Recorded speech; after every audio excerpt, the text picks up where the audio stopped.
Maharashtra today 24 news सत्य परिस्थितीचा सविस्तर आढावा।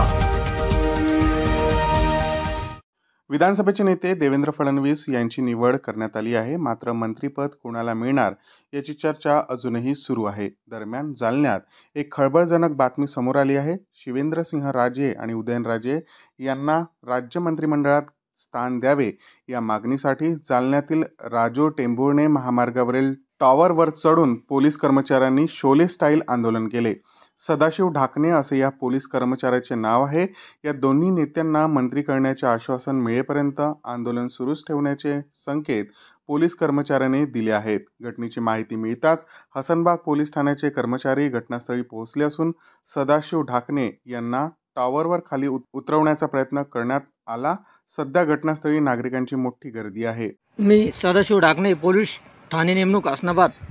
जोपर्यंत देवेंद्र फडणवीस साहेब, एकनाथ शिंदे साहेब आणि अजितदादा पवार साहेब तुम्ही प्रसार माध्यमावर लोकांना आश्वासन देणार नाही आणि छत्रपती शिवाजी महाराजांच्या राजघराण्याला योग्य तो मान सन्मान मिळेल असं पद मिळणार नाही, तोपर्यंत मी 4 तासाचा अवधी देणार आहे। नाहीतर नसता मी यावरून उडी मारून माझं आत्मदहन करणार आहे। आणि विशेष म्हणजे राजे माझ्या जातीचे नाही, ना माझ्या मतदारसंघातले आमदार नाही, फक्त मी महाराजांचा एक मावळा म्हणून मी एक ओबीसी बांधव। माझ्या मराठा बांधवांनो, हर वेळेस छत्रपती शिवाजी महाराज यांच्या राजघराण्याला डावललं जातं। यावेळेस मीही भाजपा समर्थक आहे, परंतु शिवाजी महाराज यांचे वंशज यांना जर योग्य तो मान सन्मान आणि उद्या कॅबिनेटमध्ये चांगलं पद मिळालं नाही आणि या तिघांनी जर घोषणा केली नाही 2 तासामध्ये, तर मी माझ्या जीवाचं बरं वाईट करीन।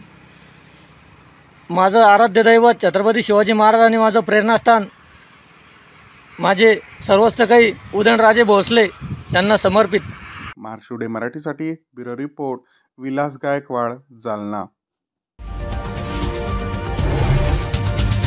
आजच महाराष्ट्र टुडे 24 न्यूजला सबस्क्राईब करा आणि सत्य परिस्थितीचा सविस्तर आढावा पहा।